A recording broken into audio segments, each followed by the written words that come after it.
Have you ever had a dream of a beautiful demon princess dressed as a maid, wiggling her way through your fantasies?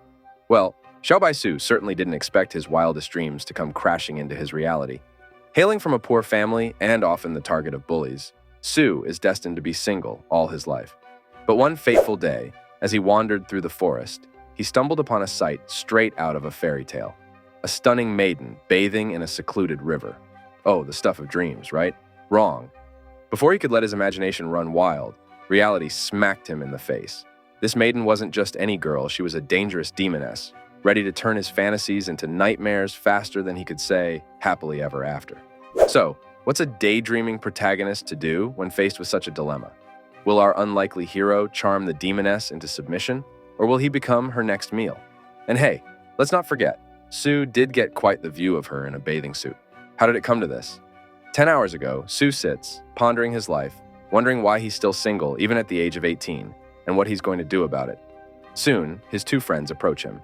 Su introduces them as his loser friends and refers to them as Bad Friend A and Bad Friend B. They inquire why he's sitting alone there. Su replies that he came to get some air. Bad Friend A teases him about still being single at 18, which stings a bit. But don't worry, Bad Friend A has a plan.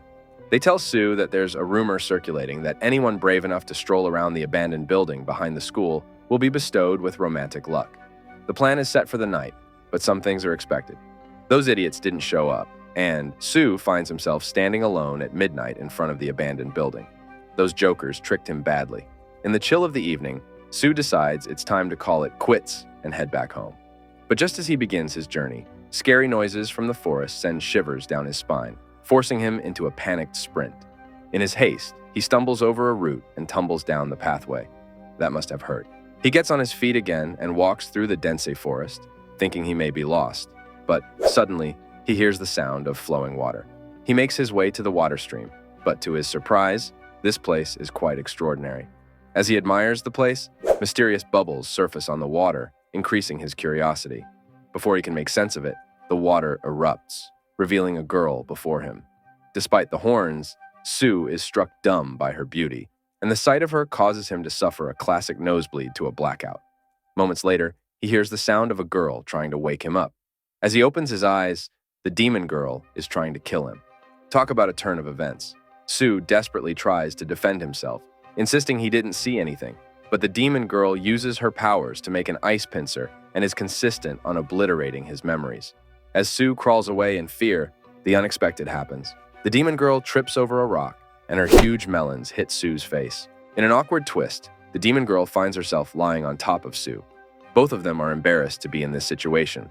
Things for Su cannot get any worse. Su tries to push her off, but it leads to something else. The demon girl stands up in pure anger and chases after Su in hopes of killing him. Poor Su is still not sure what is happening to him and why.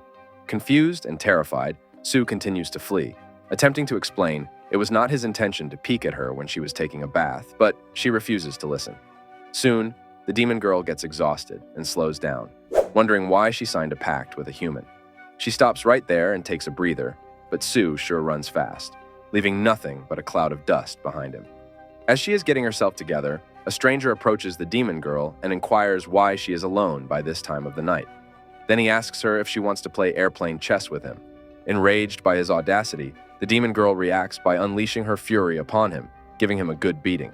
She then leaves to find Su as the stranger is left in the trash, stabbed by her pincer. Breathless and terrified, Su races home, slamming the door shut behind him in hopes that she won't follow him to his house. Thinking that he should rest now, he tries to catch his breath, but suddenly someone knocks at it. Heavily scared, Su gulps and looks through the lid, only to find a girl on the other side, inviting him to play airplane chess. But Su smacks the lid close as he does not know how to play airplane chess. All of a sudden, it's so chilly, and the window is open too. Wait, the window is open. Su gulps and moves his eyes up slowly. To his surprise, the demon girl is standing there in the window, scaring the heck out of Su. Shivering with fear, Su again tries to apologize to her, insisting it was an accident. To which the demon girl replies with a glare that, even if it was an accident, she will beat him up until he loses his memories. But as she advances, her legs become weak, as if somebody has drained all her energy. Struggling to maintain stability, she wonders whether this is happening because of the pact. Suddenly, she leaps towards Sue and crashes into him. At first, Sue is confused, but then he notices that she fell asleep on her shoulder. Considering the situation, Sue wonders to himself if she is going to sleep like this for the night, screaming, "No," in despair. The next day, the demon girl sleeping in Sue's house wakes up. Then Sue gently asks if she's up, bringing her back to reality. With a groggy face, she accuses him of attempting to take advantage of her while she slept.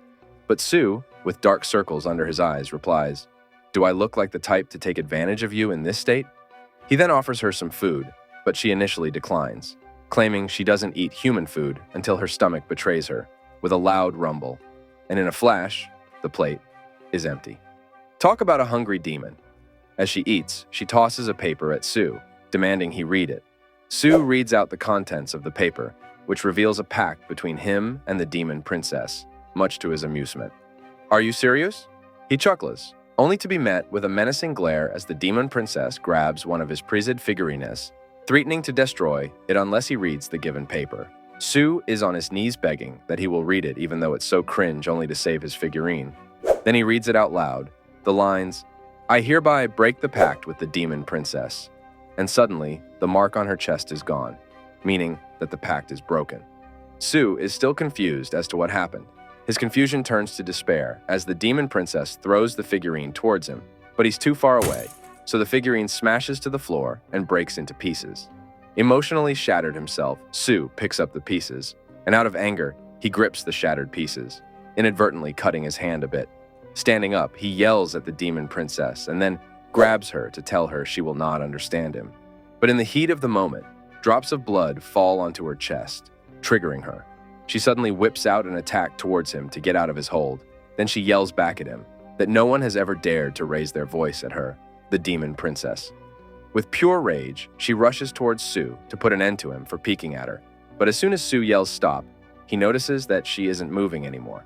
Sue is confused as to why she is motionless now. But the demon princess thinks that if the pact was broken, then why is this happening again? She notices her chest, and there is another mark there, which means she is again in a pact with Sue. Desperate to test their pact, Sue tells her to meow like a cat. The demon princess, even after trying to resist, obeys and meows like a cat. With a mischievous smirk, Sue realizes the power he holds over her and begins to plot. Remembering an outfit that would suit her perfectly, he teases her with the idea. The fun begins now. The demon princess asks what outfit, though she can't do anything now. Sitting back like a king, Sue sips on his coke, relishing in his newfound authority. Before him stands the demon princess, wearing a cute maid outfit, obediently asking, "Do you need anything else, master?" With a sly grin, Sue replies that his legs are sore and demands a massage.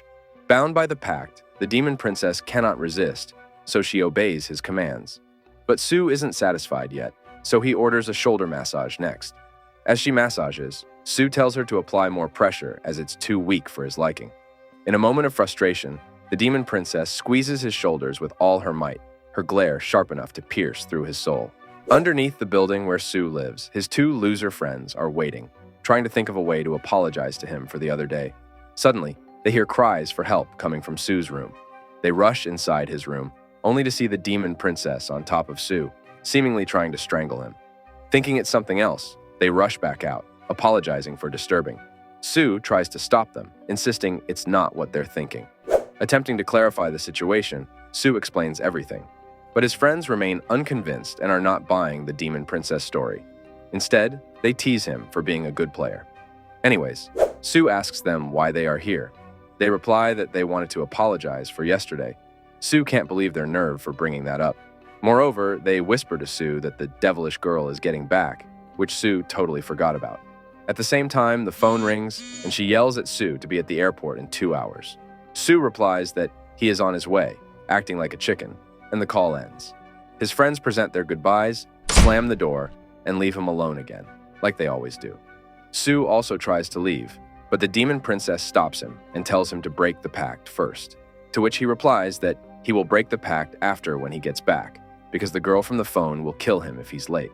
The demon princess doesn't agree to this, as he may try to run, so she wants to go with him. Sue replies with a no, because the other girl will also kill him if she sees him with another girl. In response, the demon princess snaps her fingers, transforming into a dashing gentleman. ready to accompany Sue. In the city, a pink-haired girl sniffs the air on top of a building and reveals that she can sense the presence of the demon princess. As she strolls through the city streets, her unique attire and pointed ears draw stares from passers-by, both curious and admiring. Despite her irritation at the attention, a compliment from a stranger lifts her spirits, that she looks cool. Lost in thought, she suddenly realizes she's lost track of the demon princess's presence and cannot detect it anymore. She's on a mission to find her before the elders stick their noses in. As she decides to walk through a dark alleyway, some creep tails her and rushes back to spill the beans to his big boss. Before she knows it, the boss and his goons are blocking her path. She tells them to move out of the way, but the boss brags about this being his territory and calls her a little girl. Ouch, that hit a nerve. Then the boss has the nerve to ask for money and throws in the authority of calling her a kiddo. Well, that's the last straw. With a flick, she sends the boss's head plummeting into the ground. Another goon tries to step in, but he's greeted with a swift kick to his business. Lesson learned. Nobody calls her a kid and gets away with it. After a good beating, everything settles. So she figures it's better to use her teleportation magic to find the princess as the best choice. She uses teleportation and disappears into thin air. The boss gets his head out of the ground. Luckily, he is strong enough to survive. Elsewhere, Sue sneezes, sensing something bad is going to happen. The demon princess, who now is a man named Eric, is thoroughly mesmerized by the human world. At the airport, Mengni impatiently awaits Sue, who is a little late. When he finally shows up, Mengni is angry at him and demands an apology. Sue's simple "why" earns him a painful punch, proving that sometimes asking questions does lead to painful answers. Sue is trembling in pain when Mengni asks about the person behind him. Eric, the demon princess, says hello, and Mengni apologizes for her outburst. Mengni introduces herself as Sue's girlfriend, but Sue reveals it to be nonsense, to which Mengni reveals they even made a pact, putting it metaphorically. Eric, intrigued by Mengni's claim, questions how she could have such a pact without a demonic presence. Mengni plays along by mentioning she is the hero of this realm. This baffles Eric even more, as he thought heroes ceased to exist in the human realm after the war. Mengni laughs at Sue that his friend can play along really well. Eric asks Sue why they are laughing, and they get into an argument as Sue doesn't want him to mention such demonic words in front of Mengni. As they argue, Mengni feels a sudden discomfort, even though both of them are men. Then Sue tells Mengni that he will send her off home now. But Mengni, fueled by anger, demands hospitality from Sue after her long absence. Sue takes Mengni to a dessert restaurant, hoping to smooth over the tension with some cake. Sue even tells Eric to eat, as it may feel odd in front of Mengni, but Eric replies with a stomp. He doesn't like to be ordered, and he also doesn't like the junk food of the human realm. Sue, seizing an opportunity to tease him, reminds Eric of the bread he happily devoured yesterday. The mention earns Sue a fierce glare from Eric. Eric admits that he had to do it because of the pact, as Sue is trying to stop him from spilling the beans in front of Mengni. Sue, trying to silence him, shoves a donut in his mouth, receiving another painful stomp in return. That must have hurt. However, Eric gets a little taste of the shoved-in donut and likes it very much.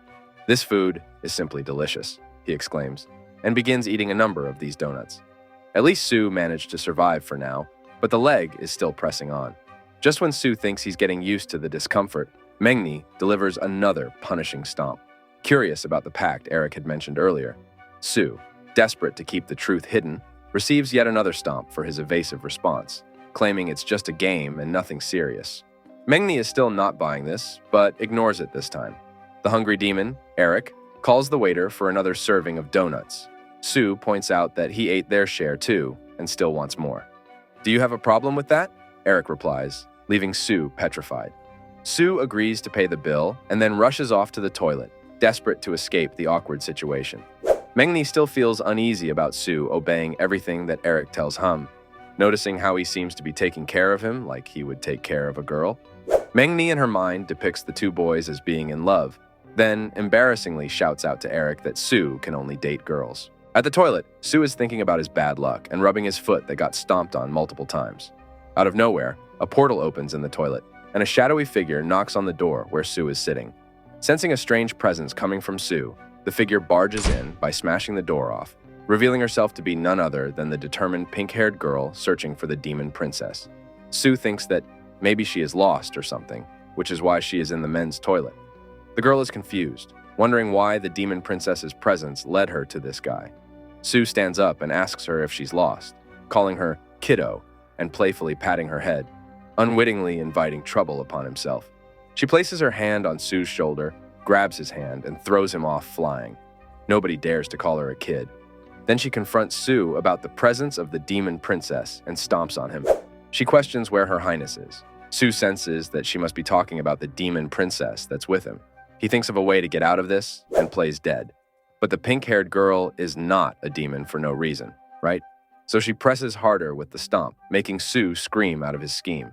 As she inquires again for the princess, he distracts her by pointing out that she is standing behind her. Although she knows there is nothing behind her, she still turns. So Sue seizes the opportunity to slip away and run. Mengni and Eric catch sight of Sue fleeing. Eric notices the pink-haired girl running after him, revealing her name is Lilith.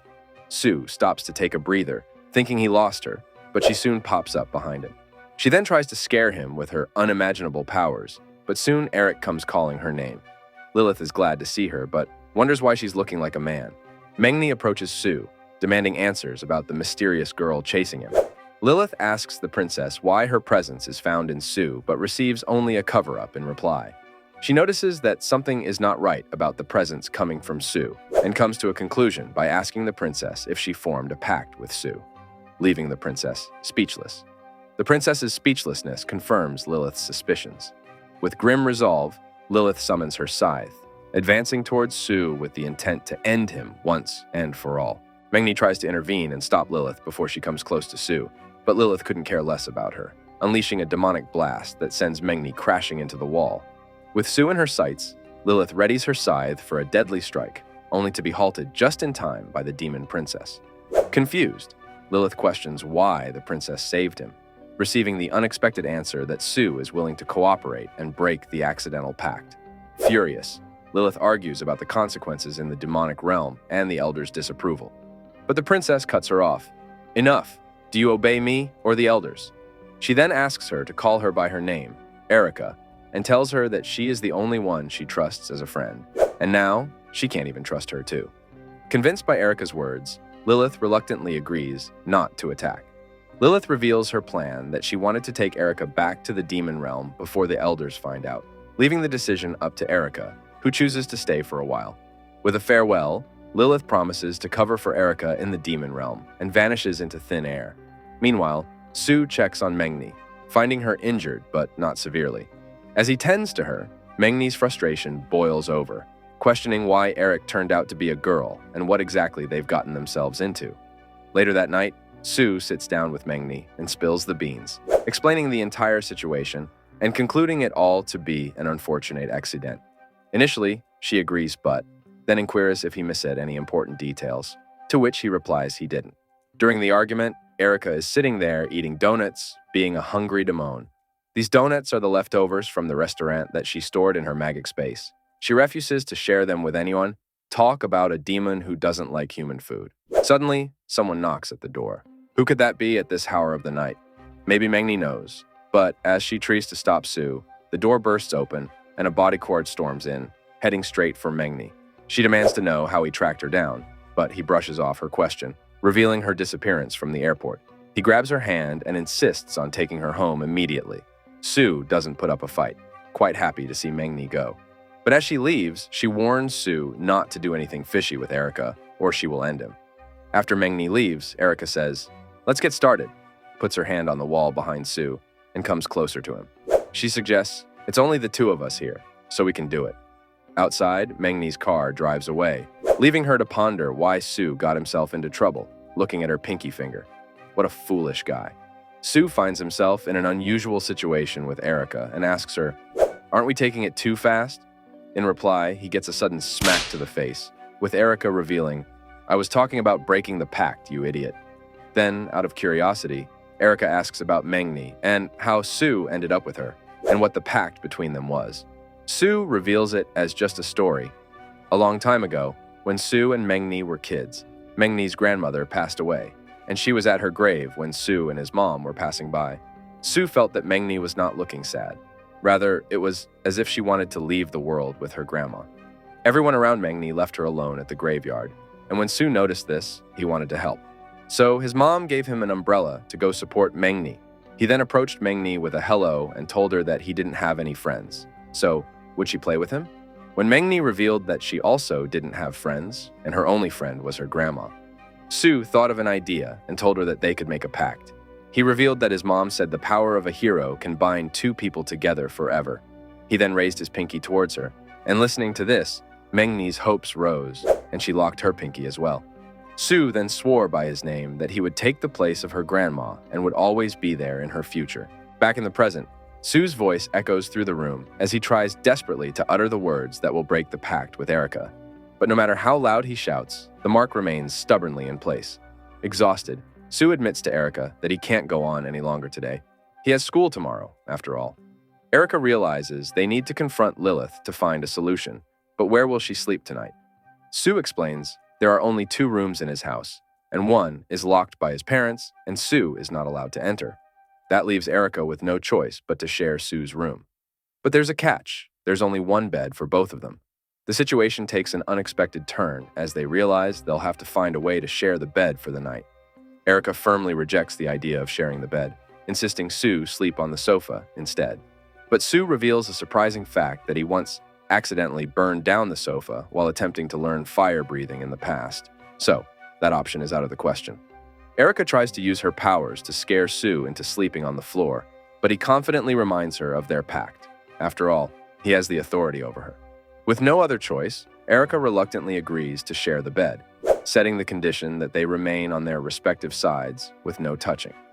Sue switches off the light, but he is unable to go to sleep. Meanwhile, Erica drifts off peacefully, emitting soft snores like a kitten. As the night wears on, Sue's mind races with mischievous thoughts. He considers pushing Erica off the bed and fabricate a story that she fell by herself in the morning. Yet, the fear of her waking up and retaliating in rage stops him from executing his plan. Suddenly, Erica's hand lands on top of Sue, making it even more difficult for him to sleep. Then, unexpectedly, Erica begins murmuring with tears about her father, expressing her moments of being left alone to bear the responsibilities of the demon ruler. Sue is struck by her vulnerability, relating to his own loneliness due to his parents' constant absence because of their archaeological work. In a sudden outburst of anger towards her father, Erica kicks Sue off the bed, caught in a storm of emotions. Poor Sue finds himself bewildered and confused, not knowing what hit him in the darkness of the night. The next morning, Erica wakes up to find Sue, dark-circled and, obviously, sleep-deprived. Without warning, she kicks him again, leaving Sue wondering if the author has a personal grudge against him. As Sue gets ready for school, Erica approaches him, dressed in a school uniform and without her usual horns. She asks if this human form looks suitable for school. Sue questions why she's tagging along, only for Erica to explain that, due to their pact, she can't be too far from him without losing consciousness. Sue feels like some kind of walking Wi-Fi, but he agrees nonetheless, and they head off to school together. On their way, a portal suddenly opens, and Lilith emerges. Sue can't catch a break, can he? Lilith announces she has business to attend to here, trying to strike fear into Sue once again. However, Sue quickly darts off to class, leaving Lilith behind. Curious about the pact, Lilith questions Erica, who informs her that the spell to break it isn't working. Erica asks if Lilith knows what's going on, to which Lilith responds that the last pact occurred thousands of years ago. She promises to visit the library to gather more information. In class, Sue can't help but worry about Erica and Lilith causing ruckus at school. However, his hopes for a peaceful day are dashed when Erica enters the classroom, and the teacher announces her as the new student joining the class. Without hesitation, Erica introduces herself as the next ruler of the demons, much to Sue's embarrassment. Despite the demonic title, everyone in the class finds Erica both beautiful and entertaining, laughing off her declaration. Sue can't help but feel even more awkward as Erica is directed to sit beside him, wondering why he didn't receive such a warm welcome when he first joined the class. To add to Sue's embarrassment, when a student asks Erica if she wants to walk home together after school, she casually mentions that she lives with Sue. However, the student seems to have no recollection of him, making him feel like even more of a nobody. Curious about how Erica got admitted to the school, Sue asks her, and she explains that some hidden demons have invested in the school, with Lilith's help securing her admission. As the class begins, a paper ball lands on Erica's desk. Curious, she opens it to find a love letter, inviting her to meet at the toilet near the tracks. Sue assumes she'll refuse and probably give the sender a good scolding, but to his surprise, Erica simply writes, "Sure," on the paper. Sue didn't see this coming. Near the tracks, Sue pops up from behind the bushes, hoping to intercept the playboy before he meets Erica. He's determined to prevent any potential harm to Erica because that may lead to the destruction of the human realm. Approaching the playboy without introduction, not that anyone knows him anyway, Sue warns him not to get too close to Erica, as it could be life-threatening. However, the playboy is too captivated by Erica's beauty to heed Sue's warning. He brags about her being his 100th girl to date and sees Sue as his rival since he is so supportive towards her. Just then, Erica arrives and asks Sue, what is he doing here, and about the person who wrote the letter. Forgetting his warning, Sue watches in shock as the playboy prepares to confess his feelings. However, before he can utter a word, Erica smacks the heck out of the guy's face, sending him flying into the wall. Sue is confused and asks why she attacked him. Erica explains that the letter contained a pierced heart symbol, which in the demon realm signifies a challenge to a duel. As a demon princess, she couldn't refuse such a provocation. Sue decides to let the matter slide, pretending he didn't ask. It's a classic case of cultural differences, it seems. Erica then suggests they leave the playboy behind and head to their next class with Lilith.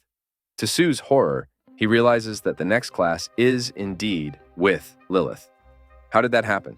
He can't help but wonder anxiously. At the playground, Lilith awkwardly introduces herself as the new PE teacher to the students.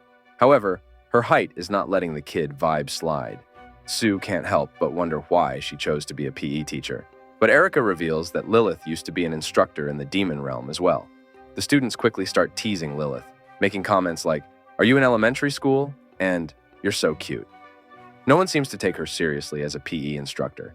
The teasing reaches a peak when a chubby nerd decides to pat Lilith on the head, pushing her patience to its limit. With a swift motion, the boy finds himself soaring through the air, courtesy of Lilith's wrath. The students are left speechless, finally convinced of Lilith's prowess as the ultimate PE teacher. Sue, intrigued by Erica's mention of her role in the demon realm, asks her about it. Erica explains that she was in charge of disciplining the demon warriors, and her authority was so formidable that everyone referred to her as the Queen Instructor. It's clear that Erica's past holds some serious power and respect, even in the demon realm. The PE class kicks off with a whistle from Lilith, signaling the start of the activity. She instructs the boys to embark on a daunting task, running 20 laps around the track, while the girls are given a break. However, the chubby guy who dared to touch Lilith's head is assigned extra laps as punishment. The mere mention of 20 laps leaves everyone feeling exhausted. Sue voices his complaints to Lilith, questioning why only the boys have to run and suggesting that the girls should also participate, especially since Erica is among them. Lilith explains that the girls are wearing skirts and she is trying to prevent guys from having dirty thoughts. Sue argues for the use of safety pants, but Lilith's fierce glare shuts down any further debate. As the boys start running, they quickly tire out after just 5 laps, including Sue. Unimpressed, Lilith decides to use her powers to spice things up, transforming the surroundings into a treacherous landscape with cracked ground and molten lava. Sue knows immediately that Lilith is behind the sudden change.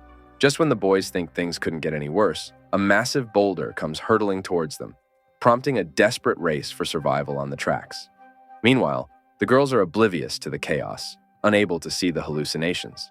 The only exception is Erica, who watches with a mix of concern and resignation. She knows Lilith's tendencies well. After all, Lilith had offered to be Erica's friend and protector when she was all alone as the demon princess. Even after the danger of being around, Erica Lilith had accepted to get stronger for the sake of Erica's protection. The boys are left panting and exhausted after completing the 20 laps, when Erica approaches Sue, remarking on their quick exhaustion. Sue responds by reminding her that they're only human, after all, and then suggests that Erica should try to tone down Lilith's intensity a bit. However, Erica insists that Lilith won't listen to anyone because she believes she's genuinely training them. As their discussion continues, Sue awkwardly points out to Erica that it's not appropriate for her to squat next to him while wearing a skirt. His attempt to be considerate backfires when he receives a kick to the face from Erica. So much for trying to be nice to a girl. After class, Sue continues to grumble about the PE session to Erica. As they talk, a girl walks past them, and Sue notices a pleasant scent emanating from her. However, the girl gives him a sudden stare before leaving Sue feeling unsettled. Erica questions why he was staring, but Sue insists it was just a weird feeling, though Erica doesn't seem to agree. Suddenly, a guy comes running into them, yelling out the name Xian. He accidentally bumps into Erica, apologizes, and then stops in search of Xian. Sue informs him that the girl has left the school, suggesting that the guy can catch up with her if he chases her. However, the guy's behavior suddenly changes as he starts talking nonsense about Xian, as if he was pretending all along. As Sue tries to calm the guy down, he turns hostile towards Sue and accuses Erica of blocking his way. Erica attempts to defend herself, but the guy becomes more aggressive, boasting about his position and threatening to slap her. Sue intervenes and stands in front of Erica, taking the slap intended for her.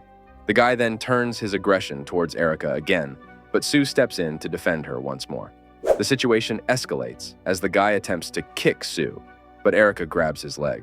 However, the guy persists, bragging about his status until Erica grabs his collar and throws him flying away, though hopefully she did not use her full strength. As the guy sits up and yells about being hit, the principal arrives on the scene, questioning what's happening. The guy, identified as Jiang, complains about Sue and Erica hitting him, bragging about his father's shareholdings in the school, and attempting to bribe the principal with promises of a statue. Despite Jiang's claims, the principal decides to punish Sue and Erica for hitting a classmate. The argument comes to a sudden halt as Lilith arrives on the scene, addressing the principal as a bug. She instructs him to meet the demon princess, prompting the principal to quickly locate Erica, who is already standing nearby. Realizing he's in for it, the principal wastes no time in making his exit, with Lilith chasing behind him. Even Jiang, sensing trouble, decides it's best to make a hasty retreat. With the tension diffused, Erica offers Sue a handkerchief to wipe away the dust. With a hint of embarrassment, she thanks him for standing up for her. Sue brushes it off, insisting it wasn't a big deal, though he has a nagging feeling that he's been in a similar situation before, but he can't quite recall it. Feeling a sense of insignificance, he suggests they move on, mentioning that he's not that important anyways in this world. Regardless, he asks Erica to, let's get going. As they walk, Sue is walking in front, while Erica trails behind, lost in her thoughts about what Sue said earlier. She stops for a moment. Memories of her life in the demon realm flood her mind, where she was always treated with caution and avoided by others. Sue notices her walking behind and suggests they walk together. Erica feels something stir within her at his words, but quickly brushes it off, playfully hitting him and suggesting they go buy donuts instead. As they head to a dessert shop, a girl hidden nearby watches them. Upon arriving at the new dessert shop, Sue and Erica come across a tempting deal. Take a kiss photo and receive 1 month of free desserts. Erica, with her mind solely focused on the sweets, eagerly asks for the deal at the counter. Looking at the other photos, she thinks to herself whether she should do it or not, but it's a whole month of sweets, so she makes her mind and asks Sue to join. Despite his hesitation, Erica shakes him until he reluctantly agrees. As the camera lady approaches, both Sue and Erica feel incredibly shy and awkward. However, Erica takes charge and grabs Sue to plant a kiss as the photos are snapped. Blushing furiously, Erica is mortified when Sue sarcastically asks if she's satisfied, earning himself a slap to the face despite his innocence. As they receive the photos, they both look at them shyly, cheeks flushed. Their embarrassment is momentarily forgotten when the counter lady reminds them of their free order. Erica perks up and excitedly begins to place their order, while Sue steps outside for some fresh air. Outside, Sue spots Xian, the same girl from earlier, being harassed by a bald man. Xian pushes the guy into the wall. As the situation escalates, Sue quickly devises a plan. As the bald guy points his knife towards her, Sue, wearing a paper bag over his head, grabs a nearby baguette and smashes it over the man's head. The unexpected distraction allows Xian and Sue to escape from the dangerous situation. Tip to note, baguettes are really hard. When they reach a safe place, Sue removes the paper bag, but somehow, Xian is all angry at him and walks away. Sensing it's not safe for her to be alone, especially at this late hour, Sue decides to follow her. But he accidentally trips over her, and they both tumble past the railings and into the depths of the forest below. When Sue regains consciousness, he finds himself in a compromising position. his hand resting on Xian's chest. Anticipating a slap, he quickly stops her, urging her to remain silent because the bald guy and his goons are searching for them above. But soon, they eventually give up and move on. When the coast clears, Xian confronts Su about the awkward position of his hand on her, but he brushes it off as a misunderstanding. However, she grabs his hand and hurls him into the water in anger. Su panics, revealing he can't swim, but Xian doesn't seem to care, declaring that demons like you deserve to die. In a sudden turn of events, Xian notices Su's blood on her hand and sniffs, revealing Su's nature as a human and not a demon. By that time, Su is deep sunk in water. Concerned for his safety, she dives into the water, retrieves him back to the surface. But Su is unconscious and not breathing at all, so she decides to perform CPR to revive him. Back at the dessert shop, Erica is enjoying her donuts, unaware of the turmoil Su is facing. Suddenly, she feels a sharp pain in her heart, puzzled by its origin. Just as Su starts coughing and regaining consciousness, Xian asks if he's okay, but Su directs his anger at her for causing the situation in the first place. As Xian approaches him with a stare, she senses a demonic presence, but realizes it's not emanating from Su, but it is there. Filled with gratitude for his help, she offers a sincere apology for throwing him in water and thanks him for saving her. Their moment is interrupted by the appearance of a portal, through which Erica emerges, demanding answers from Xian and what she did to Su. As Xian senses a strong presence emanating from Erica, she confronts her, demanding to know if she's a demon. However, Erica evades the question, stating that she's here for Su, and since he's fine, she plans to take him back. Before she can leave, Xian shouts for her to stop and conjures a spell, fueled by old memories, launching it towards Erica. Erica gets into her stance and blocks it with her power. As the dust settles, Erica thinks as to why she can't use her full power. Xian launches another attack, this time even more powerful. Despite Erica's efforts to block it, her powers fail her at the last moment. In a split-second decision, Su jumps in to save Erica, grabbing her out of harm's way. The spell leaves a significant mark, but seeing Su's bravery, Xian hesitates. Su questions why she holds a grudge against Erica when she doesn't even know her, but Xian remains steadfast, claiming Su doesn't understand the true nature of demons. Despite this, she agrees to let Erica go for now, acknowledging Su helping her before, but vowing that the demons will ultimately pay for their actions. As Xian departs, Erica notices Su hovering above her, close to her face. Blushing with embarrassment, she kicks him away, asserting that she could have defeated Xian if it weren't for her power limitations. However, as she stands, she suddenly loses her footing and falls into Su's arms, realizing she can't even maintain her transformation due to the pact. Meanwhile, in the Demon Realm Library, Lilith continues her search for information on the pact. As she delves deeper into the books, she stumbles upon a depiction of Xian and notices a name crossed out in her family tree, hinting at a deeper connection between Xian and the Demon Realm. At Su's house, Erica is sweating a lot, her condition worsening. Su's concern grows, and he realizes he has no other option but to call Lilith for help. Desperately, he tells all the details of Erica's condition to Lilith over the phone. Lilith quickly deduces that Erica's symptoms are likely due to a loss of power and advises Su to replenish her powers by allowing her to drink his blood. Su is taken aback by the suggestion, but knows he has no other choice. However, Lilith warns him to be cautious and control the amount of blood he gives Erica, as giving too much could be fatal for him. Su decides to proceed with the plan, hoping it will help Erica. He cuts his hand and lets the blood drip into her mouth. Soon, Erica's condition begins to improve as her powers start to replenish. Relieved to see her feeling better, Su thinks that the procedure wasn't as difficult as Lilith made it out to be. However, to his surprise, Su's vision blurs, and his eyelids grow heavy. Despite having only given a small amount of blood, he suddenly collapses on top of Erica, his own strength failing him.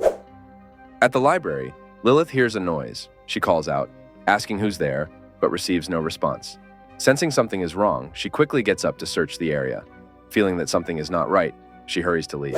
A mysterious figure standing there looks at the book left by Lilith, which is the Book of the Pact, and laughs. Back at Su's house, Erica wakes up and reflects on how her powers were restored, noticing Su on top of her with a bandaged hand. She admires his bravery for replenishing her powers. Eventually, Su also wakes up, but Erica is not in her bed. Instead, a maid uniformed Erica appears, instructing Su, her master, to eat the breakfast she prepared. Thinking he's dreaming, Sue pinches himself, but it's a reality. Erica insists he joins her at the table, but as he tries to walk, his knees give out, causing him to fall. Erica catches him and helps him sit, reminding him that it's almost time for school. As Sue opens the dish, he's shocked by the sight of the food prepared by the demon princess.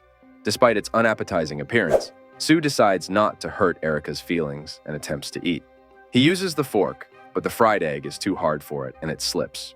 He then tries to bite with his teeth, but his teeth hurt too, and unintentionally, the fried egg falls on the floor. The wrath of the demon is activated and screams come from Sue's room. On their way to school, Sue ponders the difficulties of his life, but his thoughts are interrupted when Erica suddenly asks him to wait and rushes off. While waiting, he spots Xian with Zhang, who's attempting to convince her to go on a date. Xian seems uncertain, and as she notices Sue, their paths cross once again. Xian then excuses herself from Zhang and walks towards Sue, grabbing his hand and announcing that she has a date with Sue this weekend, leaving Zhang furious as his plans are once again ruined by Sue's presence. Xian then sniffs Sue and comments that he already smells like a demon in the morning. Just as Erica returns and witnesses the situation, she becomes enraged at Xian's closeness to Sue and demands that she let go of him. However, Xian refuses, insisting that she's trying to protect him from someone like herself. Eric replies he is mine and grabs Sue's hand and pulls him towards her, but Xian also grabs hold, resulting in a tug-of-war between the two, each arguing their case. Eventually, Xian relents and releases her grip, walking away. Erica expresses her confusion over why Xian always seems to interfere, and Sue agrees, clarifying that Xian was indeed picking on them. Erica gives him a smack on the head, warning him to stay away from Xian as she's weird. Later, in the men's toilet, Sue continues to ponder Xian's behavior, overhearing her murmuring about Erica's true nature. Suddenly, he encounters Xian again, who introduces herself and asks him out for a movie on Saturday. Sue sees this as a chance to further investigate Xian's intentions and agrees to the invitation. Saturday arrives, and Sue finds himself sitting beside Xian at the cinema, pondering how he managed to sneak out while Erica was asleep. Feeling unsure of how to interact with her, he resorts to searching for advice on his phone. However, their time together is interrupted when a guy accidentally knocks over Xian's drink. Sue tries to help, but Xian insists she can handle it herself. Just as Sue considers another attempt to take the initiative, another person disrupts their moment, causing Sue to give up and focus on the movie. To Sue's horror, the movie turns out to be a terrifying horror film, and he struggles to maintain his composure, trying to hide behind Xian. Eventually, overcome by fear, he stands up and declares his inability to continue watching. After the movie, Sue feels disappointed that they didn't get to enjoy the film together and that he didn't have a chance to talk to Xian properly. Suddenly, Xian comes closer to him and offers to tell him what he wants to know. Confused by her sudden change in attitude, Sue watches as she leans in to sniff him, wonders why sometimes he smells like a human and sometimes a demon. When Sue questions her about it, Xian claims she was simply trying to identify a sweat odor from the movie. As Sue asks Xian what's going on, she quickly covers up by claiming she smelled a sweat odor at the movies and was trying to determine if it was him. Sue questions if it was his smell, but Xian, aiming for intimacy, teasingly denies it and asks if he was hoping for something more to happen. She warns him that lying will result in punishment, and suddenly an ice cream cone comes flying at Sue, hitting him on the head. Amidst the chaos, a little girl teases Sue as an angry unicorn, while her apologetic mother tries to intervene. Xian can't help but chuckle at the scene, though she stops when Sue glances back at her. She then asks Sue to leave so she can enjoy the fresh breeze. Zhang lurks nearby, spying on them and becoming increasingly agitated to see Xian getting along with Sue. As Xian stands on a bridge, looking at her pocket watch, Sue approaches and inquires about never seeing it before. She reveals that she wears it under her shirt. The conversation changes when Sue questions why she hates Erica, considering she's a demon herself. Xian admits that she hates herself as well, and as she walks away, a car approaches, rushing towards them. It's Jiang. In a split-second decision, Sue grabs Xian and pulls her to the side, clutching onto a rough spot on the grills as they hang on the edge. He asks if she can swim, and upon receiving a positive response, he lets go, and they both fall. Erica is desperately searching for Sue after being awakened by the heat of the mark, signaling the pack distance is too great. Fuming with anger, she kicks a can, accidentally striking a cat. The enraged cat starts attacking Erica in rage as she runs from it. In another part of town, Zhang's driver discusses their recent actions with him, acknowledging they may have gone too far. However, Zhang sees their actions as merely the beginning of their plans. Back at the bridge, Xian rises from the water, looking for Sue, but instead, she is the one pushing him down. Sue quickly gets up and asks if she's okay, to which she responds that her wet clothes are uncomfortable. True to form, Sue then gets a nosebleed, earning a typical reaction. In the midst of their exchange, Xian suddenly realizes her pocket watch is missing. She confides in Sue about its significance, prompting him to offer his assistance. Despite their best efforts, they search throughout the evening without success. Xian suggests giving up due to the cold night, but Sue insists she shouldn't give up on it because it's irreplaceable to her. Sue mistakenly steps on a crab, which retaliates by pinching him and pulling him underwater. Despite the shallowness of the water, Sue feels as though he's submerged in deep water, surrounded by flashes of memories revealing where the pocket watch was dropped. Confused by this phenomenon, he reaches out for a warm light he sees but is pulled out of the water by Xian before he can grasp it. Believing he knows the location of the pocket watch, Sue retrieves it from where he stumbled upon it and gives it back. When Xian asks how he knew, Sue replies that it's a bit tricky and promises to explain another time. As they sit down, Xian asks if Sue is curious about the pocket watch, to which he responds by guessing that someone precious must have given it to her, possibly with a photo inside. Sue's guess was pinpoint on that. Meanwhile, Erica finds herself being bitten on her head by a cat, feeling powerless against the animal's aggression because of the pact. She catches sight of Sue and is about to yell at him, but then she notices Xian with him. Conflicted by her feelings, Erica's heart begins to pound, wondering if it's due to the pact or something else entirely. Sue explains to Xian about the pact. Xian doesn't know whether to call him lucky or not. Their conversation is interrupted when they stumble upon Erica standing nearby, clearly angry at them. Xian, fueled by her distrust of demons, steps forward to confront Erica, leading to a standoff between them. Though they begin to fight, Sue only stands there narrating their actions, their conflict escalating as they exchange blows. The fight takes to the sky, but soon Xian falls back to the ground, prompting Erica to question the unusual nature of her demon presence.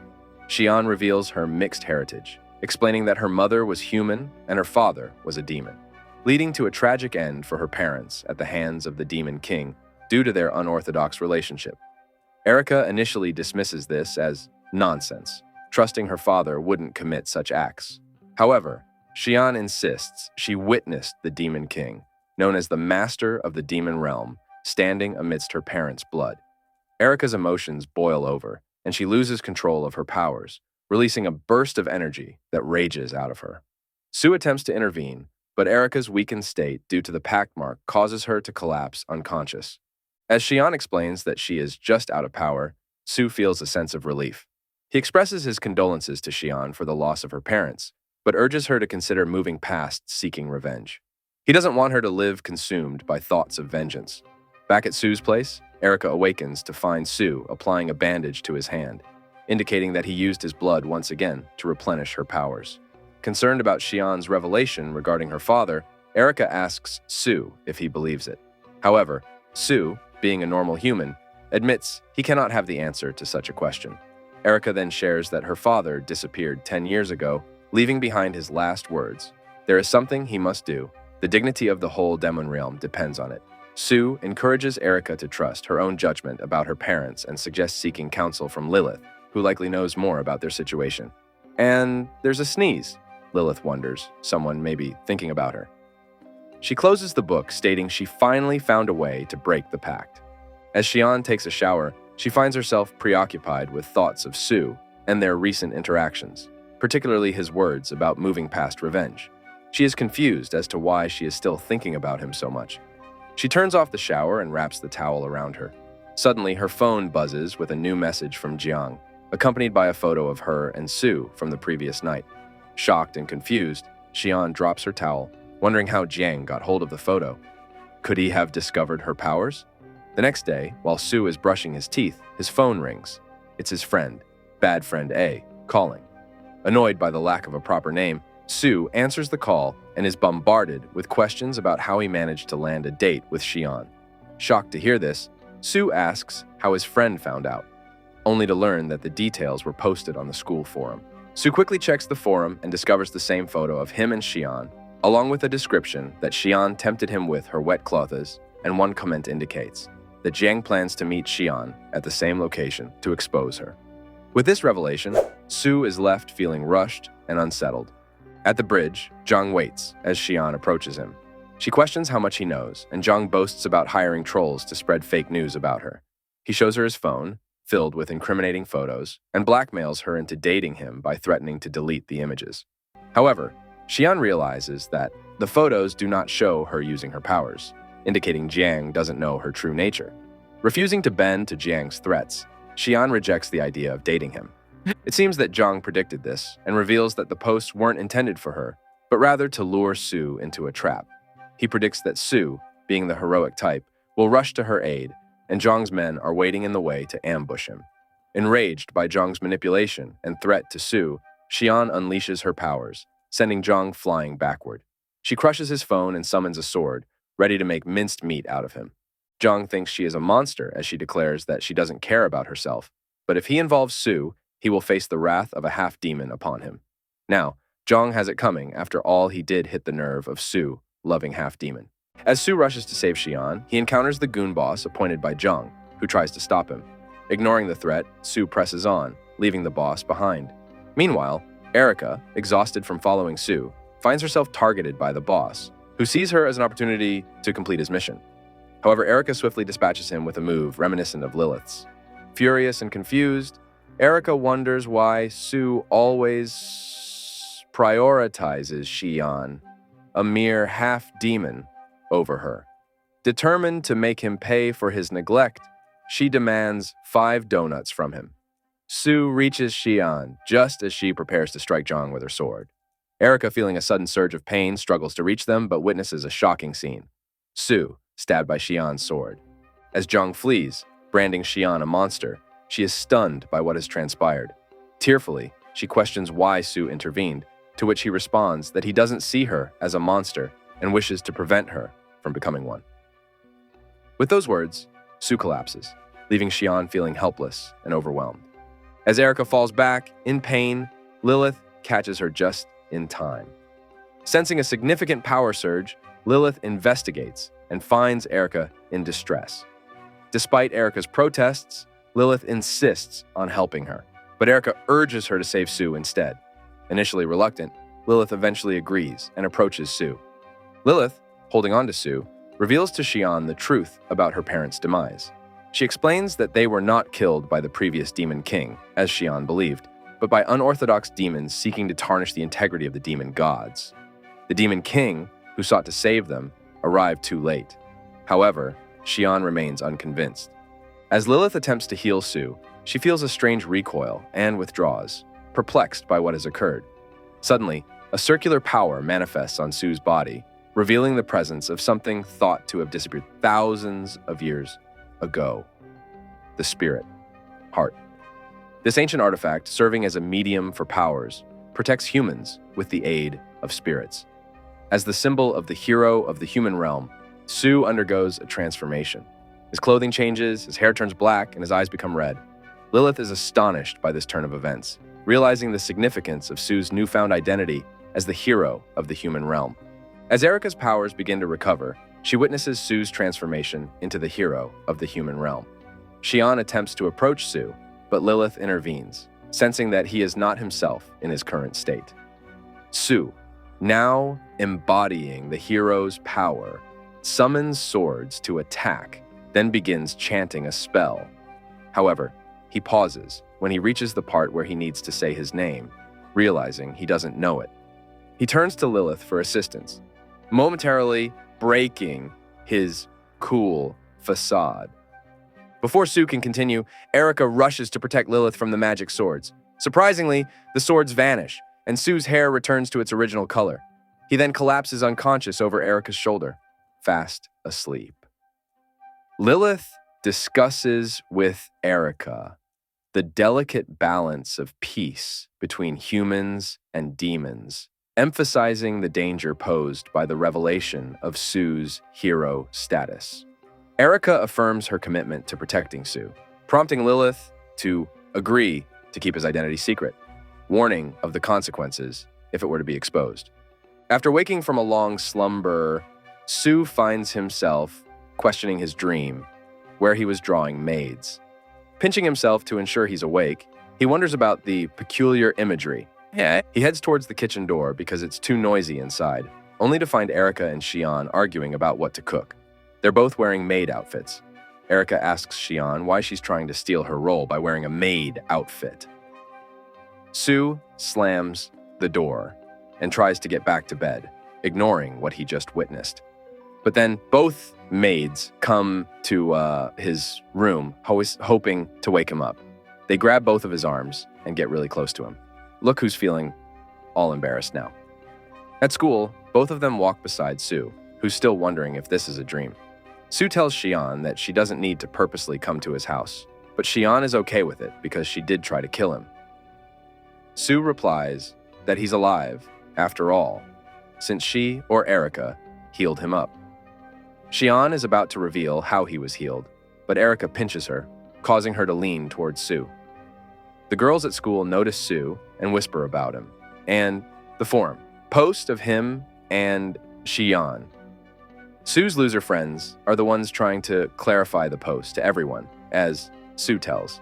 But still, there's a stir among the students, and they have their own thoughts about him. Boys try to kill him, as he has 2 girls now, making Sue wonder what his friends wrote about him.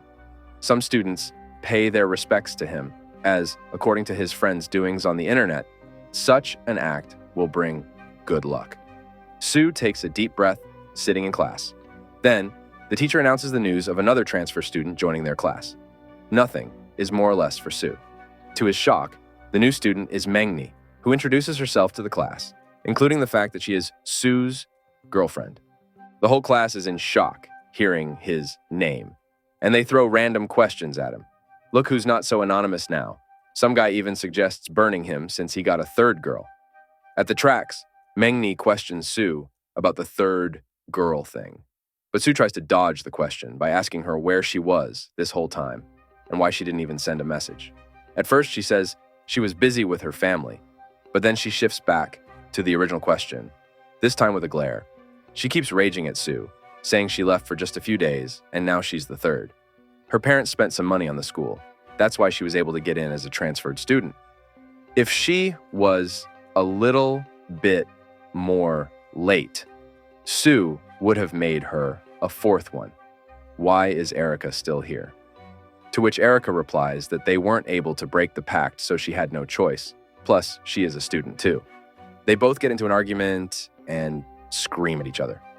Xian is sitting by the window in her class as she notices Sue and Erica. But who is that? Breaks the pen, looking at Maid. Now, Sue has girls fighting over him. Talk about turn of events. Students are playing soccer, and one of them kicks the ball in the wrong direction, and it goes flying towards Maid, as Maid is about to get hit. Sue comes in front, but wait. He can see the ball like a delusion. It feels like the ball is moving really slow for him. He makes a stance to catch it with his hands, but eventually it smacks into his face.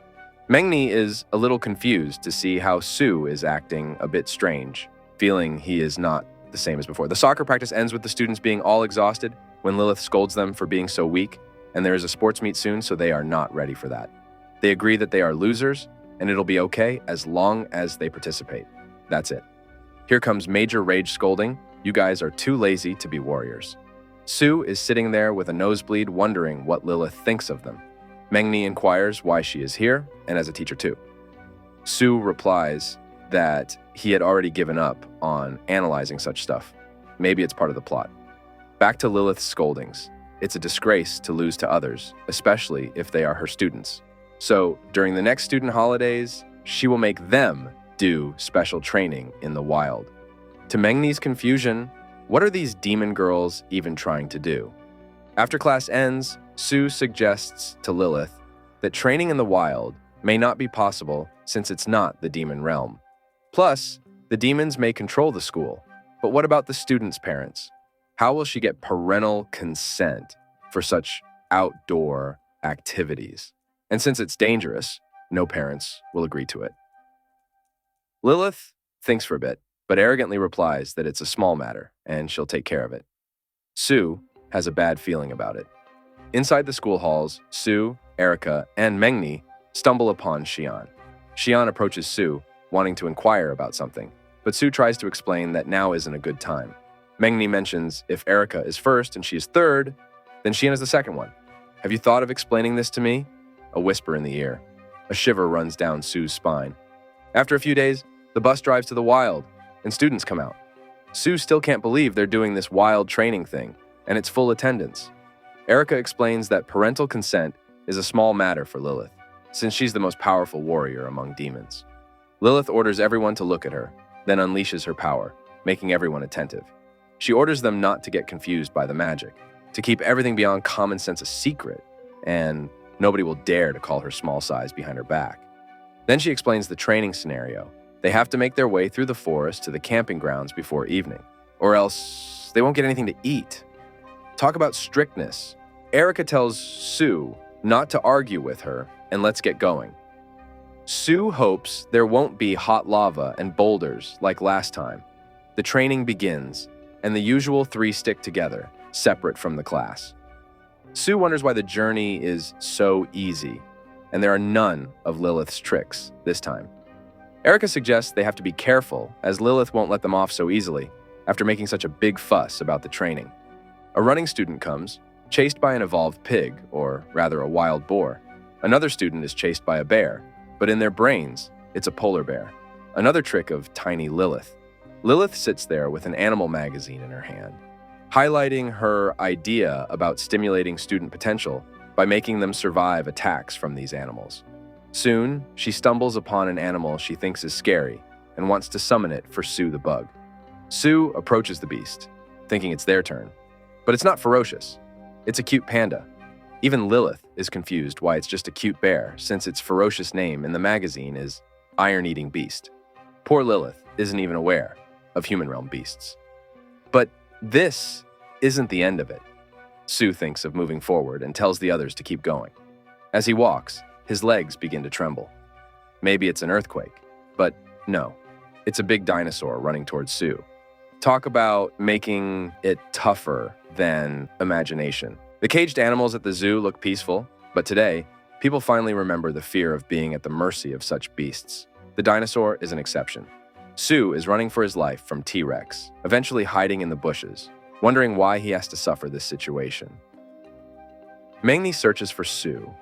Sue asks if she's okay, but she's fine, and the dinosaur is after other students. Mengni comes close, holding his hand, asking what happened when she was gone. She always thought Sue would continue his normal life, but then the demon princess thing happened. She's about to ask about that night, but Sue tells her to be quiet.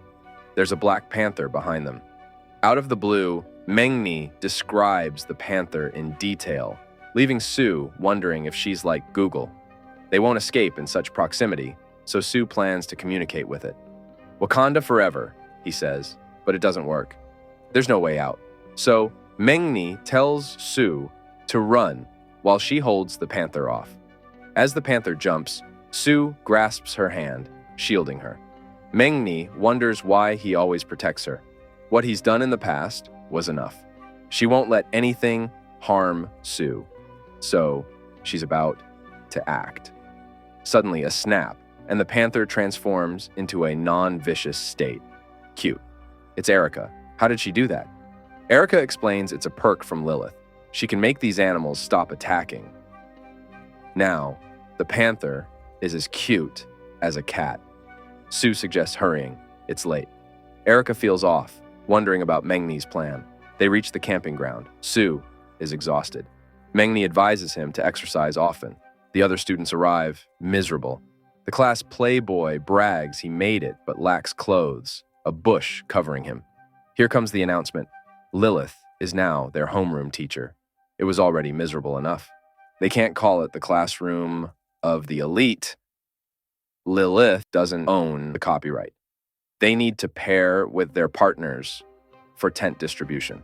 Sue faces a real situation. Erica or Mengni? Both Erica and Mengni continue to feel uneasy about the other's presence around Sue, but poor Sue just wants a good night's sleep. However, it seems like all three of them are sharing the same tent. Sue's eyes are wide open, unable to sleep with this unusual arrangement. He puts on his shoes and sneaks out of the tent. A voice questions him. "Where are you going?" It's Lilith, sitting alone at the campfire. Since Sue can't sleep, she invites him to sit and asks a question. Sue joins her, curious about her inquiry, but then she points the burning stick towards him and asks if he did anything weird to Erica. With everyone watching, what could he possibly do? He implies he doesn't have the courage to do anything like that anyway. Lilith teases him about his predicament with three beautiful ladies, but Sue reveals he doesn't have feelings for any of them. Erica is only staying because of a pact. Xian only needed his help, and Mengni is like a sister to him. Therefore, everything is not as it seems and is only temporary. Lilith, hearing this, realizes she misjudged him and thought he wanted all three of them when, in fact, he's just clueless. As Sue goes to relieve himself, Lilith warns him to be careful. She reflects on what Erica told her earlier, to keep an eye on Mengni and Sue, as there may be more than one hero in the human realm. Meanwhile, Sue wonders what anyone sees in him and accidentally encounters a sleeping beast. Unlike the animals Lilith summoned, this one seems real and dangerous. Sue tries to sneak away, but lets out a fart, startling the beast awake. He dashes away, wondering why he had to fart. Eventually, he reaches the river where a cute lady stands. Sue warns her about the monster, but she surprises him with an unexpected invitation. "Do you want to bathe with me?" Wait a minute. Taking a bath?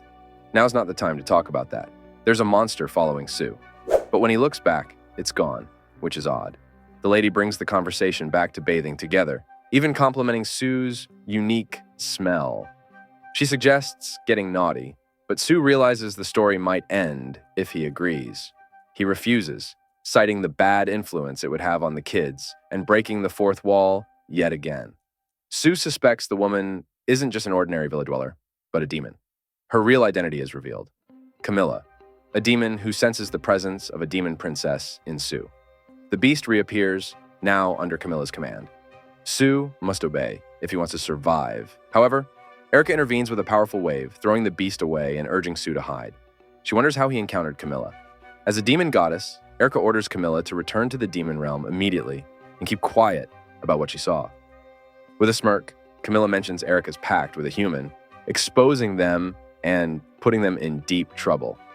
Even Lilith, back at the camp, is surrounded by Camilla's pets, struggling to fend them off. Camilla asserts that she can't defeat her pets. Moreover, she's now following that lord. She dismisses Erica as a loser who hasn't awakened her powers yet. Erica questions Camilla's allegiance to that demon lord. Sue, standing nearby and overhearing, wonders who this mysterious figure is.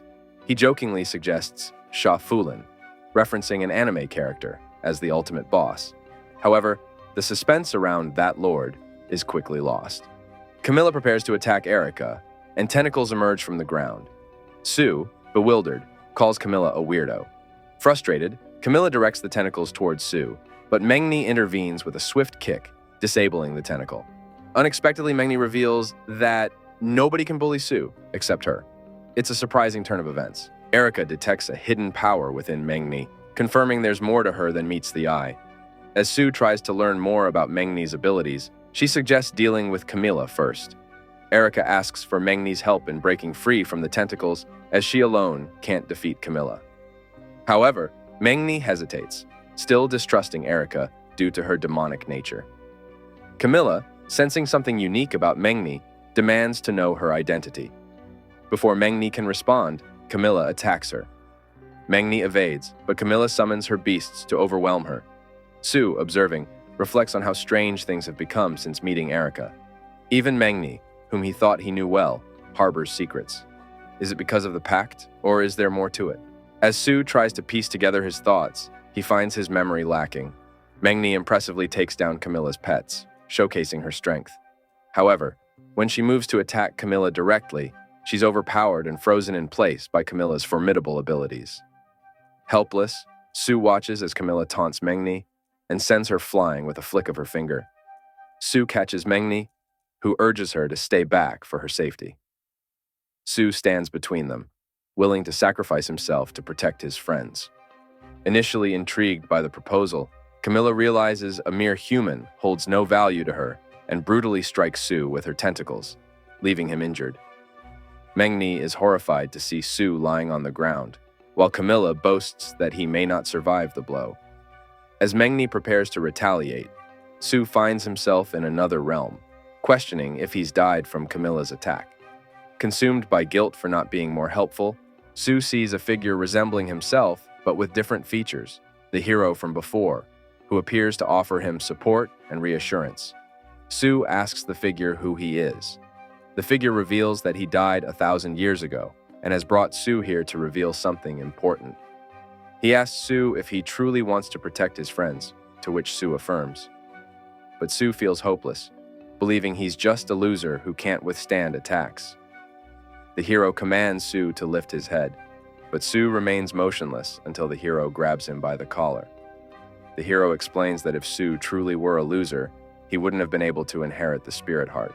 He emphasizes that regardless of what others say, giving up now would truly make him a loser. Sue is stunned by this revelation. The hero reveals that Sue is capable of protecting his friends, but has forgotten something crucial that changed his life. Sue must remember these memories and embrace the calling of the hero. As the hero prepares to leave, he advises Sue to remember and assures him he'll clean up the mess this time. With a farewell to his descendant, the hero intervenes as a tentacle threatens Mengni. This may be his final appearance in the human realm, but he uses his powers to disintegrate the tentacle, surprising Camilla and Erica. Mengni calls out to Sue, but the hero reveals that Sue is present but still asleep. He questions Mengni's role as Sue's guardian, explaining that as she is under the hero's protection, it must be challenging for her. Before Mengni can respond, he reveals he is the hero of the first generation, and he's merely the remnants of his consciousness. Erica is shocked to hear this, wondering if he truly is the legendary hero who brought peace among the three realms alone.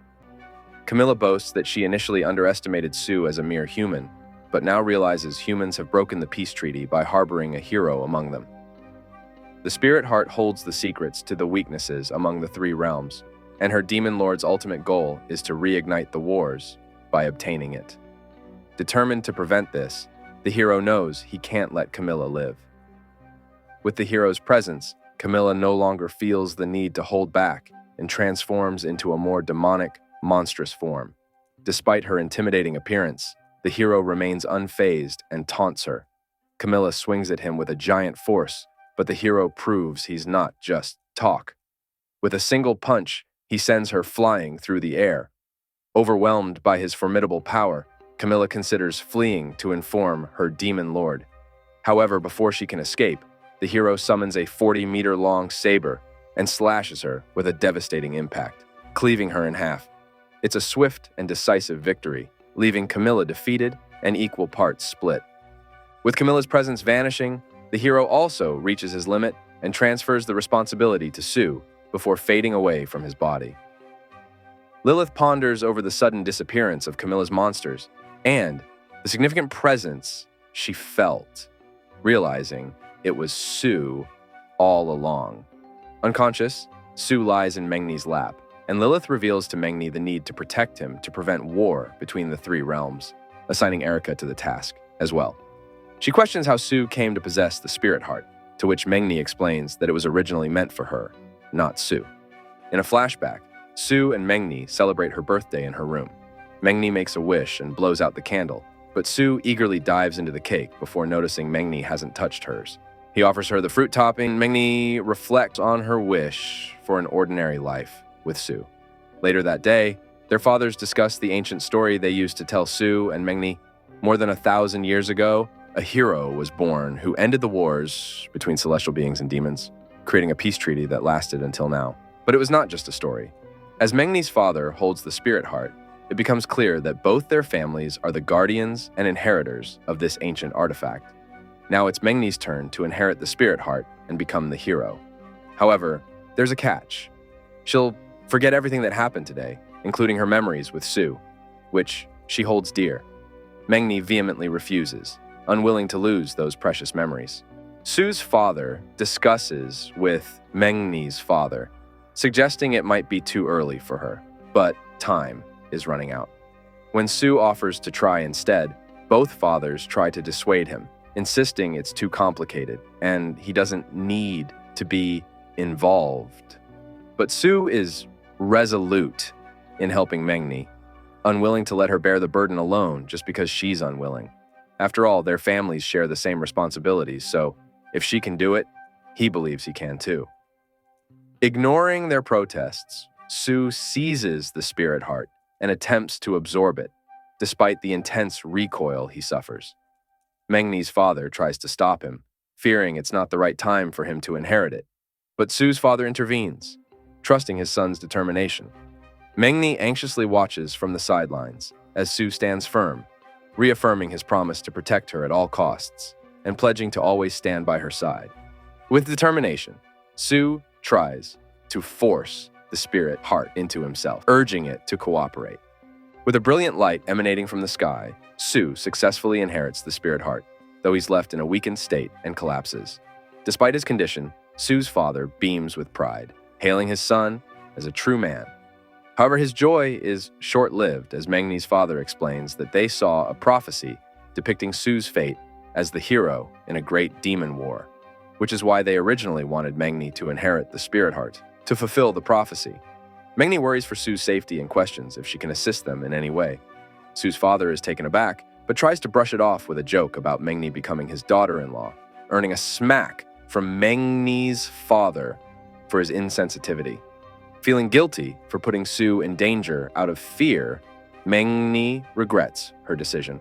Her father comforts her, suggesting that if she wants to protect Sue, there's still a chance. She can act as the protector of the spirit heart, using her powers to aid Sue in his heroism. Although they'll be separated for some time, she can still support him as the guardian of the spirit heart hero, Sue. In the present, Mengni reveals this information to Lilith, explaining that she also possesses powers from the spirit heart. Lilith ponders how the hero ended the war and created weaknesses among the three realms, ensuring demons couldn't restore their powers outside of their realm. Celestial warriors saw a significant reduction in combat prowess, and humanity wouldn't produce another hero. These points were all part of the peace treaty, maintaining balance among the realms. Erica stands up and expresses that her desire to protect Sue goes beyond their pact. She's motivated by his father's ideals. She emphasizes the importance of working together to safeguard him. Mengni agrees, acknowledging that she can't do much alone and decides to trust them this time. The next morning at the campsite, Sue wakes up to a peaceful morning, almost getting used to the pattern of major incidents preceding tranquil mornings. He recalls the hero incident, but is relieved to be alive and kicking. Upon encountering Lilith, who urges him to attend training, Sue is surprised by her nerve to resume training so soon after the ordeal. He's initially relieved that it's only 3 days of training, but Lilith drops a bombshell. She manipulated time, extending the training to 3 months. Sue reacts with a resounding no.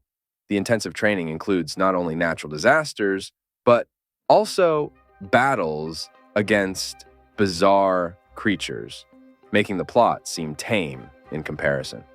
Despite the challenges, all the students experience significant improvements in their strength, thanks to the rigorous training. Talk about major upgrades. At the riverside, the river floor cracks open, emitting a glowing light.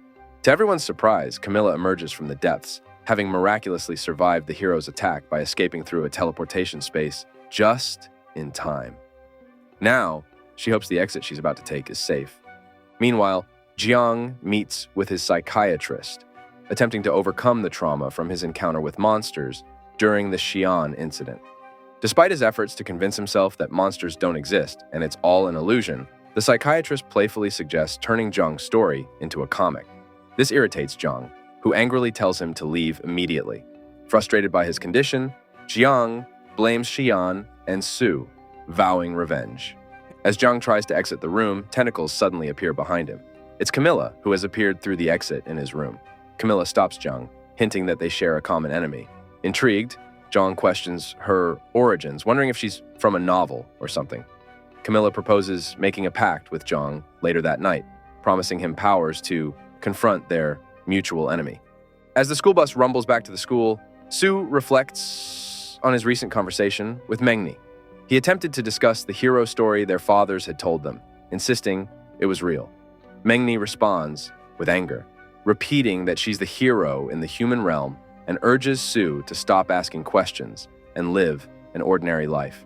However, Su remains skeptical, feeling that everyone is hiding something from him, and he can't recall the truth.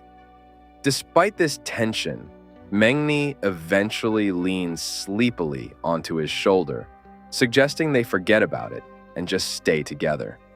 In the classroom, the students, looking stronger than ever, are relieved to be back after their intense ordeal. The teacher nervously congratulates them, unaware of the hardships they endured due to Lilith's wrath. Su, sitting in the back, reflects that it certainly felt like a war, but is grateful it's finally over, anticipating a return to normalcy. However, his hopes are dashed when the teacher announces the arrival of yet another transfer student, echoing a familiar plot twist. As the new girl, She, enters the classroom, Mengni senses powerful energies emanating from her, while Erica is stunned by her presence. She introduces herself as the chiefess of the celestial realm, leaving Su feeling like things couldn't possibly get any worse. In the celestial realm, an elder sits playing checkers when She is summoned before him.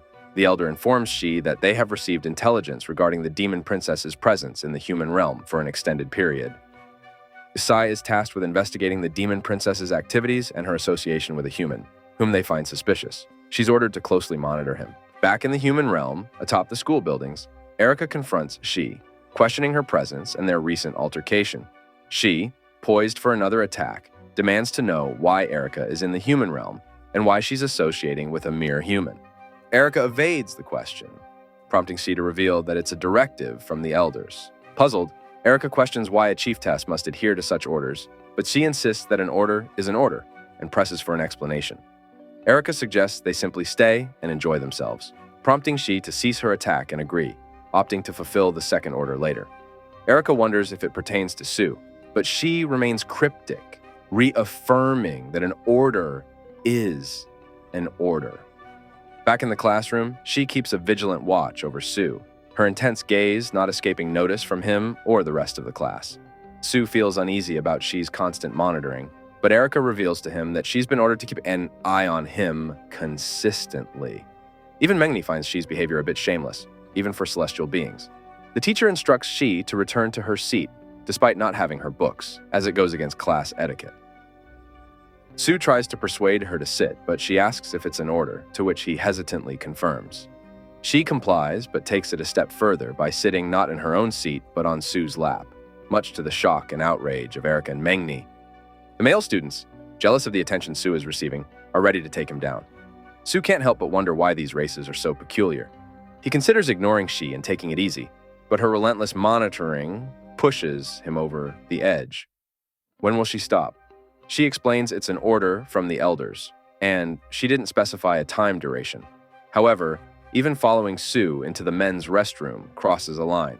Su tries to reason with her, ordering her to stop following him, but she refuses, citing her obedience to another order. In a moment of despair, Su exclaims that she might as well kill him instead. She, misunderstanding his words as an order, assumes a lethal stance, ready to execute it. She charges towards Su with her powers unleashed, but Su reacts quickly, twisting her body, grabbing her hand, and slamming her against the side wall. He confronts her, questioning why she was about to attack him. She explains it was an order, but Su clarifies that it was just a joke. Confused, She asks what a joke is, prompting Su to explain that it's not meant to be taken seriously and she should laugh. However, her forced laughter falls flat, much to Su's frustration. Su warns her about the consequences of murder in the human realm and the risk of exposing her celestial identity. She concedes, withdrawing the order temporarily, but Su insists it should be ignored completely. He advises her to be more cautious, as the one who issued the order didn't intend for such close monitoring. She agrees, and Su feels relieved. Later, while heading home, Su notices She still following him. He wonders about the point of their earlier conversation, feeling the atmosphere grow more tense as he realizes he's now being trailed not just by She, but by 3 other imposing and angry ladies as well. Xian asks Mengni for an introduction, eager to catch up on what happened at the camp since she's often left out of the loop, being in a different class. Mengni feels a bit uneasy, realizing Xian isn't as cool as she thought, but she pushes that aside for now. As they chat, Mengni can't help but wonder about Xian's backstory. Meanwhile, at Sue's apartment building, inside, Sue questions if she plans to monitor him there too. As they approach his door, they're greeted by an old lady who recognizes She. Sue is puzzled by the granny's familiarity with She. The old lady, mistaking Xian for Sue, assumes they're all Sue's girlfriends. Sue tries to correct her, but she persists, even though she has poor eyesight. Sue scolds her, reminding her to wear her glasses.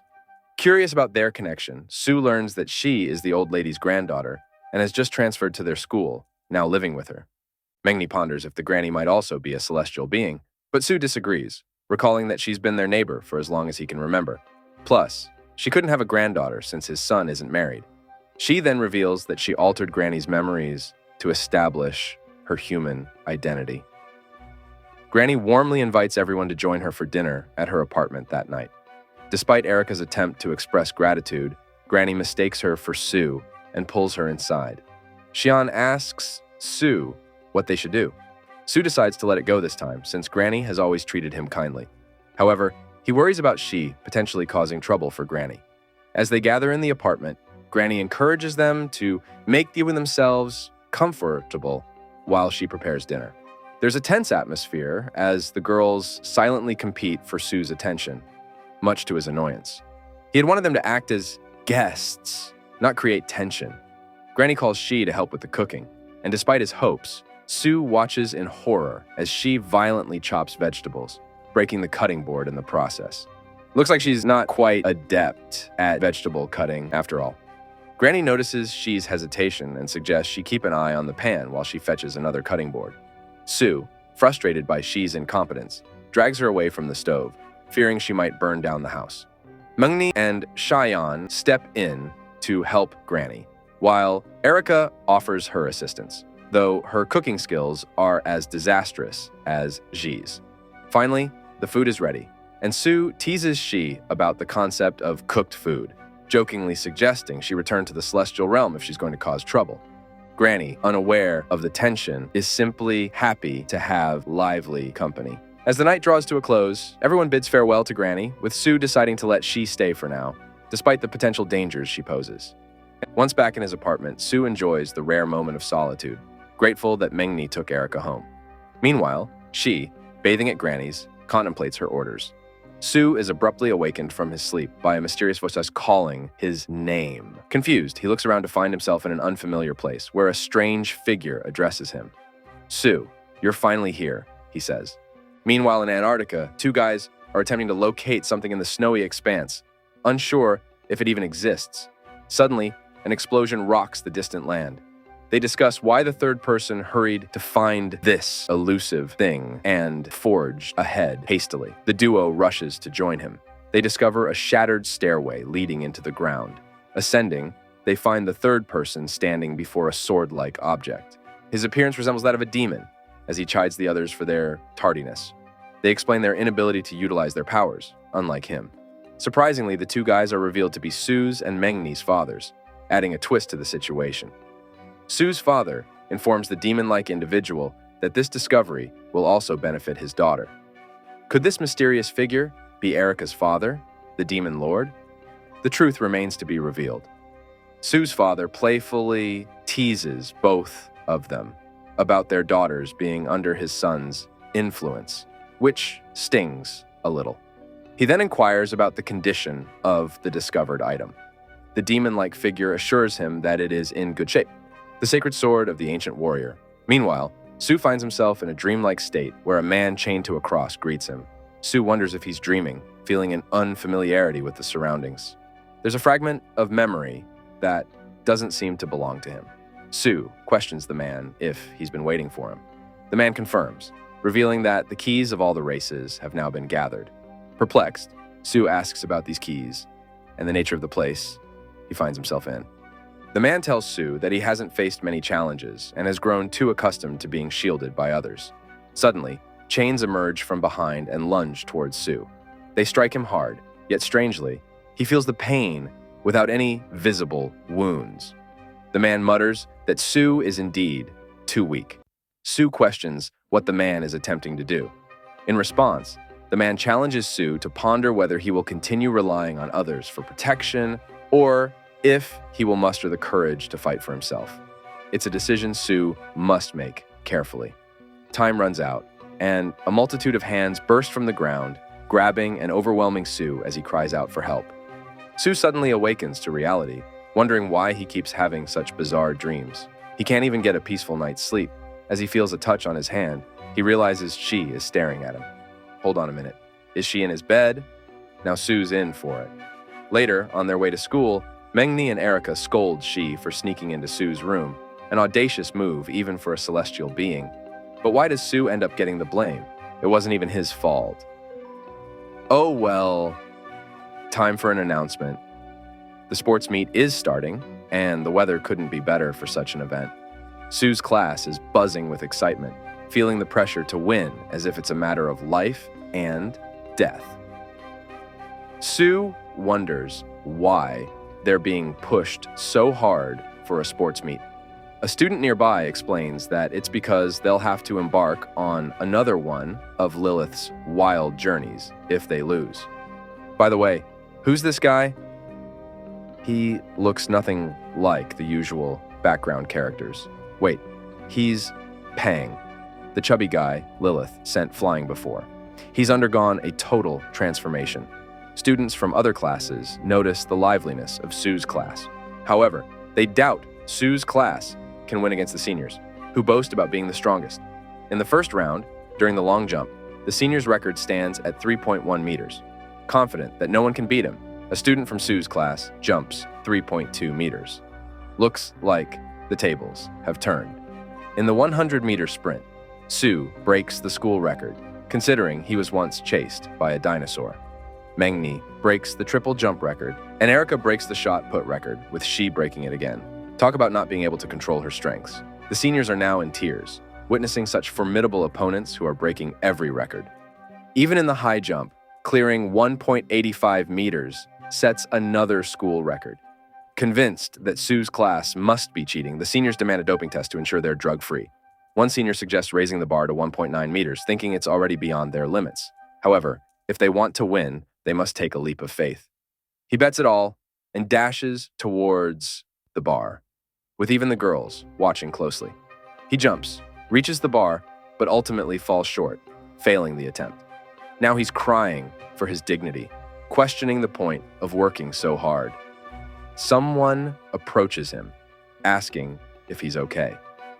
Sue extends a hand, revealing that their class underwent some fine-tuning, explaining their exceptional performance. The guy slaps Sue's hand away, boasting that they may have lost this time.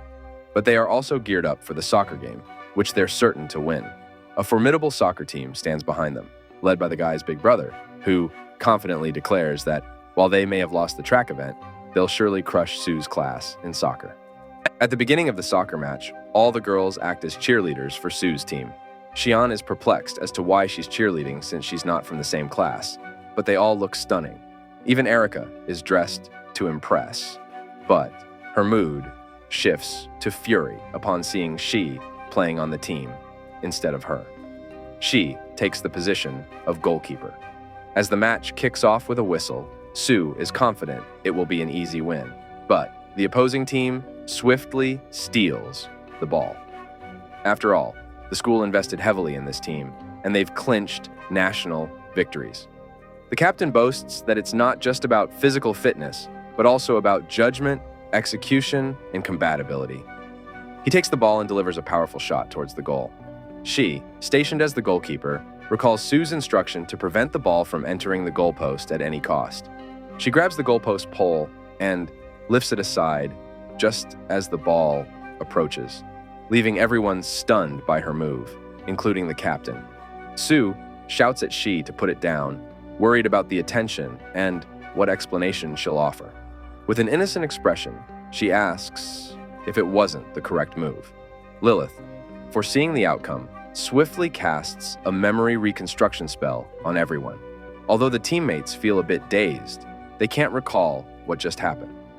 Unable to shake off the opposing players, Sue kicks the ball high for a pass and urges them to shoot for the goal. Oops, this time she is up front, and the ball lands in front of her by chance. Sue tells the opposing players to run, and without delay, she lifts her leg to kick. The ball whirls like a tornado towards the goal, striking all the teammates before ripping through the net. The opposing team is left almost defeated, and another round of memory reconstruction ensues. At halftime, the opposing team sits in despair, contemplating if winning against such a team is even possible. Yet, they fail to find it odd, thanks to Lilith's memory reconstruction. Disheartened, they're unsure how to approach the second half. Suddenly, Jang approaches them, offering words of encouragement. He assures the captain not to be disheartened, as he'll join them in the second half.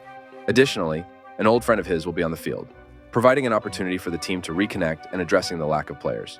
The next half promises to be intriguing, with Zhang standing there with a smirk and a pact mark on his arm. Sue's team celebrates their tie with the school team, but there's confusion about the passion since Sue and she did all the work. She tugs on Sue's shirt, asking the meaning of happy all of a sudden. Sue replies, suggesting it's probably about laughter, pointing out the other team laughing and feeling happy about the tie. She tries to mimic them, but Sue explains that real happiness comes from genuine feelings and can't be imitated. He assures her she'll understand with time and experience. Sue refocuses on the game, urging she to get ready too. She wonders if she has the time. As the second half begins, the referee is prepared to counter any troublesome tactics. Sue plans to end the match quickly, but it won't be easy this time. Jiang stands before him as a player, much to Xian's annoyance. Jiang boasts about Sue having such a wonderful life, now with a fourth girl in his circle. Sue asks what he's up to now. Jiang replies hastily, suggesting they not waste any time, lifting his foot to kick the ball. Xian notices something different about him this time. Lilith intervenes, sensing Camilla's presence emerging from Jiang. Just as he's about to kick, Lilith unleashes her powers, creating a protective shield and adjusting the environment to brace for impact. Jiang's kick sends the ball flying towards Sue. She rushes to create a shield to protect Sue, but it breaks, and she pulls him out of the way just in time. Something from the impact drips on Sue. The ball hits the wall with tremendous force. Sue realizes Jiang has serious powers this time, but how? The girls at the back ask Sue if he's okay. Sue reassures them, but he knows Jiang will wreak havoc on the school. Erica assures Sue not to worry, explaining that the protection magic from the demons is a special skill that doesn't affect reality. Jiang taunts Sue, accusing him of always hiding behind the ladies and being protected by them. He suggests killing them all so he can finally face Sue one-on-one. Mengni urges Sue not to listen to Jiang's nonsense. Jiang rushes to land a punch at Sue, but someone else grabs his fist. It's Lilith single-handedly holding him off. Lilith demands to know how he got into a pact with Camilla and where she is this time. Jiang remains silent, not obligated to divulge such information. Meanwhile, Sue ponders over Jiang's words. Why is he always being protected? Shouldn't he be the one protecting them instead? Lilith dodges Jiang's attack and retaliates with a powerful blow, sending him flying back. While in the air, Lilith grabs his face and smashes it into the ground, aggressively demanding answers. Jiang laughs and challenges her to kill him instead. Lilith strikes, and with a powerful blow, Jiang vanishes. However, it's revealed that this Jiang is a fake, one of Camilla's puppets. Erica is confused about Camilla still being alive since they saw her presence disappear in their last encounter. Lilith isn't sure how this is happening, but one thing is certain. Camilla knows Sue is the hero, and she will stop at nothing to end Erica and him. Lilith decides to return to the demon realm immediately to address this issue. As the soccer match seemingly concludes, Sue is stopped by a guy who wants to talk, but Sue isn't in the mood. He appears downcast, and even the girls are concerned about his sudden change in demeanor. Sue reflects on the words from his dream and Jiang's taunts about always being protected. Frustrated, he punches the wall in anger. Suddenly, a spider emerges from his neck, bites him, and his legs go numb. He falls, then vanishes into thin air. It seems like we're left hanging at a critical moment. The sudden disappearance of Sue is indeed a cliffhanger. leaving readers with many questions and uncertainties. Perhaps the writer intends to build suspense and anticipation for the next installment of the story. As for what happened to Sue and whether anyone will be able to find him, those answers remain elusive for now. Hopefully, the writer will return soon to continue the story and unravel the mystery of Sue's disappearance. In the meantime, we can speculate and imagine the possibilities of what might happen next.